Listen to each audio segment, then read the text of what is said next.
बिस्मिल्लाहिर्रहमानिर्रहीम। अस्सलाम वालेकुम व्यूवर्स। आज मैं आपके लिए लेकर आई हूँ आलू और चिकन की रेसिपी, जो कि बहुत ही आसान तरीके से हम सादा मसाला जात से तैयार करेंगे और बहुत ही जल्दी बन जाने वाली रेसिपी है। तो सबसे पहले हम एक देगची में आयल लेंगे। आयल मैंने लिया है तकरीबन आधा कप और उसमें दरमियाने साइज़ का मैंने प्याज स्लाइसेस में काट लिया है और उसको मैं धीमी आंच पर गोल्डन ब्राउन होने तक पकाऊंगी।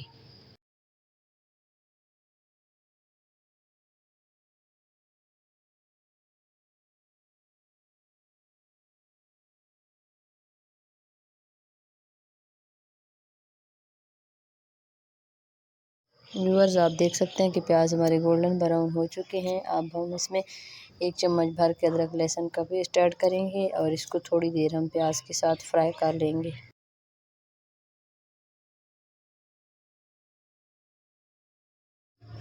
प्याज हमारे अच्छे से रेडी हो चुके हैं। अब हम इसमें डालेंगे चिकन को हम इसके साथ तकरीबन 6 से 7 मिनट तक धीमी आंच पर फ्राई करेंगे, जब तक कि चिकन का कलर चेंज नहीं हो जाता।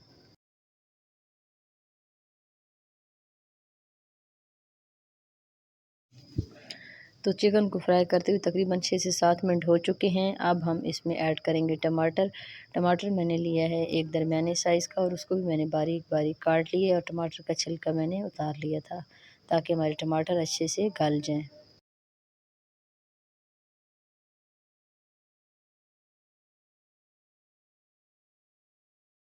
टमाटर हमारे अच्छे से फ्राई हो चुके हैं। अब हम इसमें डालेंगे हल्दी पाउडर।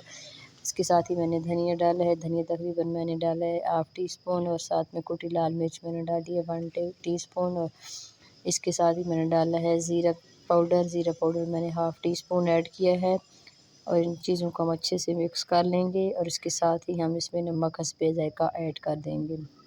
मसाला जात डालने के बाद हम इसको मज़ीद 2 से 3 मिनट तक अच्छे से भूनेंगे, ताकि ग्रेवी अच्छी सी थिक बन जाए।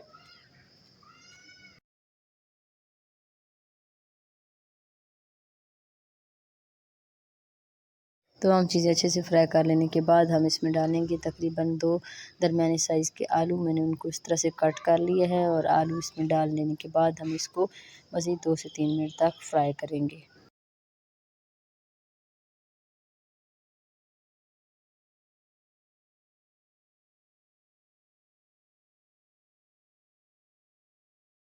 आलू हमारे अच्छे से फ्राई हो चुके हैं। अब मैं इसमें डालूँगी 2 टेबल स्पून दही के और दही को दरमियानी आंच पर हम इसके साथ अच्छे से मिक्स कर लेंगे।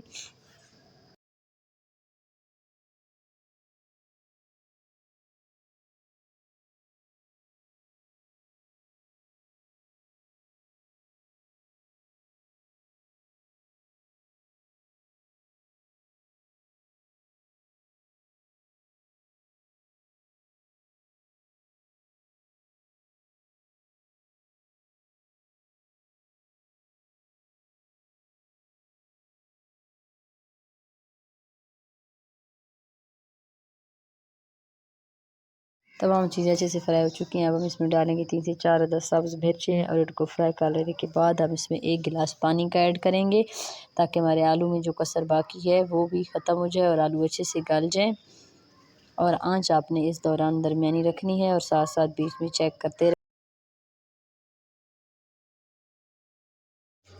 अब हम इसको 6 से 7 मिनट के लिए पकने के लिए दम पे छोड़ देंगे और दरमियान में आपने चेक करते रहना है, ताकि सालन नीचे से लगे ना।